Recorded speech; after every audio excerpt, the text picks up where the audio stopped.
ವಂಶಿ ಯಾವುದೋ ಒಂದು ಹೆಣ್ಣಿನಿಂದ ನನಗೆ ಮೋಸವಾಗಿದೆ, ಅನ್ಯಾಯವಾಗಿದೆ ಎನ್ನುವ ಕಾರಣಕ್ಕಾಗಿ ಸ್ತ್ರೀ ಸಮಾಜವೇ ವಂಚಕರು ಅಂತ ಭಾವಿಸುವುದು ನಿಮ್ಮ ಶುದ್ಧ ಅಪರಾಧ. ಅಂದ್ರೆ ನೀನು ನಿಂತನೆಲ್ಲ ಭೂದೇವಿ ಹೆಣ್ಣಲ್ವೇ? ಹೌದು. ನೀನು ಬೇಯಿಸುವ ಧನಲಕ್ಷ್ಮಿ ಹೆಣ್ಣಲ್ವೇ? ಹೌದು. ನೀನು ಕುಡಿಯುವ ನೀರು ಗಂಗಾಮಾತೆ ಹೆಣ್ಣಲ್ವೇ? ಹೌದು. ನಿನ್ನನ್ನು ಹೆತ್ತ ತಾಯಿಯು ಕೂಡ ಹೆಣ್ಣಲ್ವೇ? ಹೌದಾ?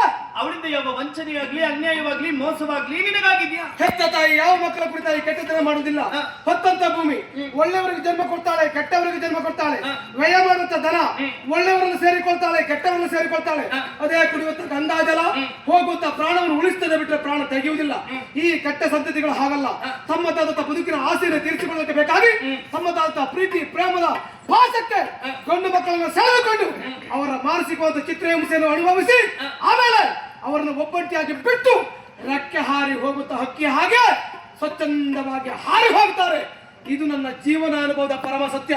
ಆದ್ದರಿಂದ ಮತ್ತೆ ಮತ್ತೆ ಆ ನೋವನ್ನು ಕಾಣಲಿಕ್ಕೆ ನನಗೆ ಮನಸ್ಸಿಲ್ಲ, ಅದು ಆಗುವುದಿಲ್ಲ. ವಂಶಿ, ಏನು ಕನ್ನಡಿಯಲ್ಲಿ ಕಲೆ ಇದ್ದಾಗ ನಾವು ಮುಖವನ್ನು ಕನ್ನಡಿಯಲ್ಲಿ ಗಮನಿಸಿದ್ರೆ ನಮ್ಮ ಮುಖದಲ್ಲಿ ಕಲೆ ಇದ್ದಾಗೆ ಕಾಣಿಸ್ತದೆ. ಅಯ್ಯೋ ಮುಖದಲ್ಲಿ ಕಲೆ ಉಂಟು ಅಂತ ಮುಖ ತೊಳೆಯುವುದಲ್ಲ, ತೊಳೆಯಬೇಕದ್ದು ಕನ್ನಡಿಯ ಕಲೆಯನ್ನು. ನಿನ್ನ ಕಣ್ಣೆಂಬ ಕನ್ನಡಿಯಲ್ಲಿ ದೋಷ ಉಂಟು, ಹಾಗಾಗಿ ಹೆಣ್ಣು ಮಕ್ಕಳೆಲ್ಲ ಕೆಟ್ಟವರು ಅಂತ ನಿನಗೆ ಅನ್ನಿಸ್ತದೆ.